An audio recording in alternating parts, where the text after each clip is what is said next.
No sé si esta es la primera vez que escucharás la palabra resiliencia, es un poco rara, ¿verdad? Pero seguramente si la has escuchado otras veces te habrás dado cuenta de que es uno de los conceptos psicológicos de moda. Pues bien, hoy quiero contarte algo acerca de esa resiliencia, que por cierto no es un descubrimiento de la psicología ni muchísimo menos. Tampoco lo es de la física, de donde viene verdaderamente la palabra resiliente y que ahora te explicaré un poquito más, sino que quiero trasladarte la idea central en estos minutos que voy a compartir contigo, de que en realidad la resiliencia es algo tan antiguo como el propio ser humano. Resiliente es la persona que es capaz de crecer en medio de la dificultad. Eso es lo que significa. Es mucho más que resistencia, es mucho más que salir por los pelos de una situación de dificultad o de sufrimiento. Y ese concepto de resiliencia que la psicología ha importado de la física tiene que ver con ese concepto de cómo ciertos materiales ven mejoradas sus condiciones físicas cuando son sometidos a una determinada fuerza o presión.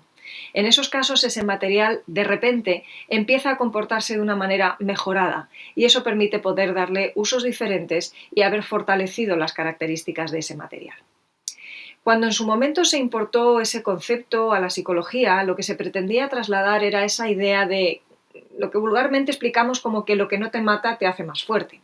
Sin embargo, los psicólogos tenemos bien claro también que a veces las personas no escogemos en la manera de la resiliencia, el camino de la resiliencia para enfrentarnos a las muchas dificultades que la vida trae.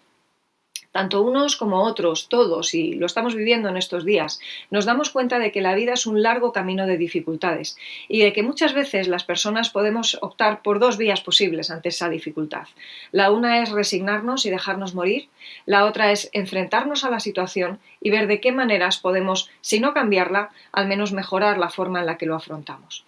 Este segundo grupo es a los que nos referimos como personalidades resilientes, que ya hablaremos en otros momentos de si se nace o se hace, pero que por lo pronto quiero que te quedes con ese concepto. Ahora bien, quiero irme un poco más atrás, porque quiero ser algo más provocadora, si me apuras, y explicarte que no solo la resiliencia es algo tan antiguo como el ser humano, sino que además tiene todo que ver con el mensaje bíblico. Tanto si eres seguidor de Jesús como si no lo eres, estarás de acuerdo conmigo en que la vida viene nada exenta de dificultades. Si algo tenemos claro desde el primer momento que un niño nace es que se va dirigiendo hacia cierto número de dificultades y también, claro, evidentemente, hacia la muerte. Esa es la estadística que nunca falla. Todos morimos en algún momento. Y aunque no nos gusta pensar en estas cosas y quizá en medio de la pandemia estamos teniendo que hacerlo, la verdad es que los cristianos es un tema sobre el que no cesamos de pensar y sobre el que no cesamos de reflexionar, no porque tengamos un espíritu masoquista y nos encante sufrir pensando en cosas feas, sino porque entendemos que necesitamos tener una respuesta de esperanza en medio de todo esto. La vida del cristiano, ya nos avisó Jesús, era una vida de dificultad. En ese sentido, si lo que quieres es ser súper feliz y no tener ninguna dificultad, el cristianismo no es un lugar para ti. Sin embargo, si quieres ser una persona que tiene esa fuerza en medio de la dificultad, el cristianismo es tu lugar. ¿Por qué? Porque aunque Jesús nos avisó de que el mundo sería un lugar lleno de aflicción y con un plus de aflicción para los cristianos por todo lo que significa el rechazo de las personas alrededor que no entienden una manera de vida que es tan contracultural, tenemos por otro lado la ayuda de Dios mismo a favor nuestro en medio de todo ello. Es por esa razón que la Biblia es el manual de resiliencia por excelencia. Ningún otro libro, ningún otro manual puede explicarte, y no solo explicarte, sino dirigirte en la dirección correcta, valga la repetición, para encontrar aquello que necesitas en medio del sufrimiento.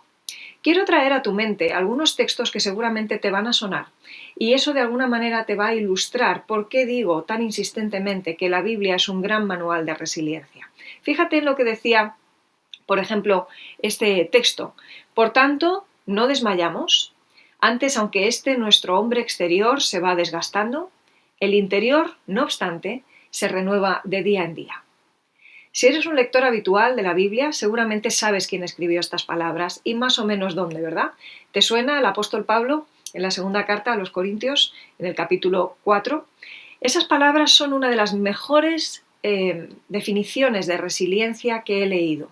Una persona que está en medio del sufrimiento, porque efectivamente las personas sufrimos y los cristianos también, pero que sin embargo puede verse en medio de todo eso creciendo en su interior a pesar del desgaste exterior. Quiero traerte otro texto a tu reflexión. ¿Te suenan estas palabras también? Atribulados en todo estamos, pero no angustiados, en apuros, mas no desamparados, perseguidos, pero no desesperados, derribados, pero no destruidos. También palabras del apóstol Pablo, un hombre que había sufrido muchísimas veces todo tipo de situaciones, arrestos, enfermedad con la que convivía constantemente, persecución, cárcel, naufragios, hasta llegar al martirio. Y que alguien como él pudiera expresar de nuevo en 2 Corintios capítulo 4 palabras como estas, nos hace recordar que es posible, que esto no es algo que alguien nos cuenta desde una especie de teoría vacía de contenido, sino que personas como tú y como yo, seres humanos, que han decidido poner su esperanza en el Jesús que fue capaz de resucitar, de vencer a la muerte, nos traen hoy palabras de esperanza en medio de un mundo que se duele, que está convulso, que nos toca enfrentar todo tipo de dificultades como las que vivimos en esta crisis, pero que sin embargo podemos y debemos escoger la opción de ser resilientes.